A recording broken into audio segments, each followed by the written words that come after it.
Something of a difficult spot, being asked why didn't they acknowledge voters' concerns about President Biden during the last election? Why didn't they tell the truth about him? What can they do to fix that now? Joining us now to discuss, CNN chief political analyst David Axelrod and CNN senior political commentator Van Jones. David, let me start with you. You were on the record in 2022 voicing concerns about Biden's age and ability.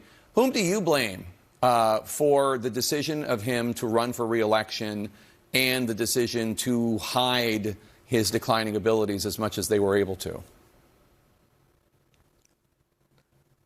Well, look, at the top end, you have to blame him because he made the decision. But he was, and your book reflects this in many different ways, he was shielded by a coterie of advisors and his family. They were in this confirmation bubble, and they tried to shield the world from his decline, and they tried to shield him from his own standing and his polling numbers and so on.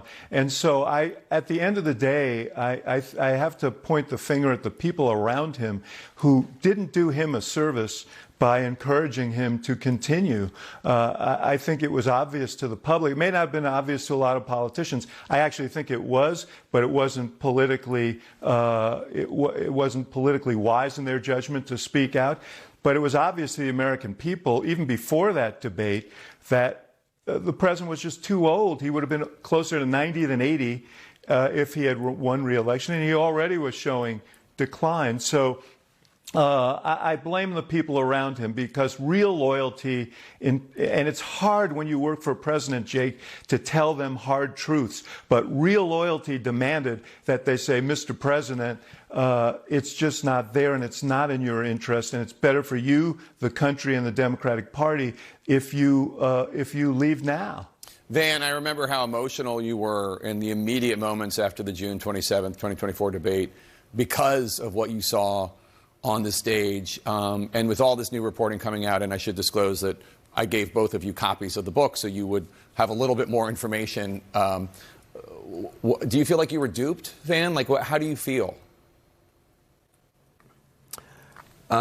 First, this book is extraordinary. I don't care who you are, left, right, or otherwise. Anybody who cares about this country and about just the dynamics of power, this is the emperor's new clothes playing itself out in real time. Everybody knew, but everyone was afraid to say, except for David Axelrod for 2 years, that something was wrong here. And so, I was shocked. I love Joe Biden. I don't like him. I love him. I got a chance to work with him when I was a part of the Obama administration and loved him more every day. I was shocked to see his condition when he came out, and so was the world.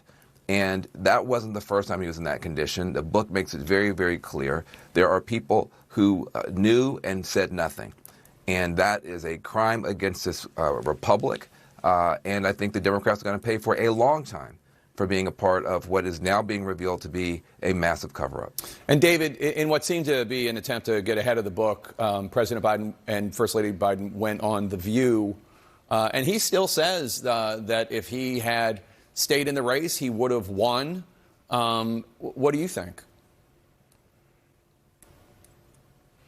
Well, I think that's preposterous. I think he's being told that by Mike Donnellan, his top political aide.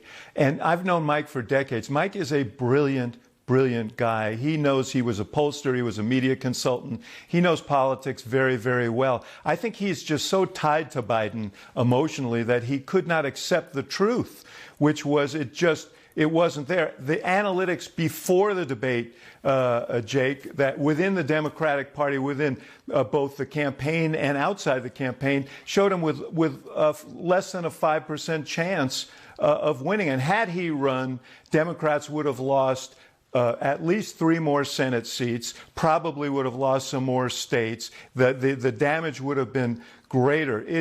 He may need to comfort himself by believing that, but it's just not true.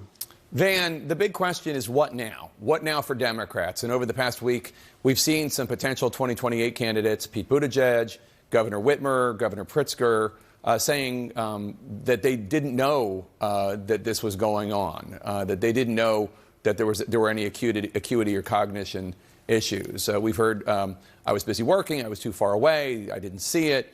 What do you think Democrats need to say? What is the right thing for Democrats to say? You heard Jim Clyburn acknowledge that possibly the party's low standing in polls does have to do with this.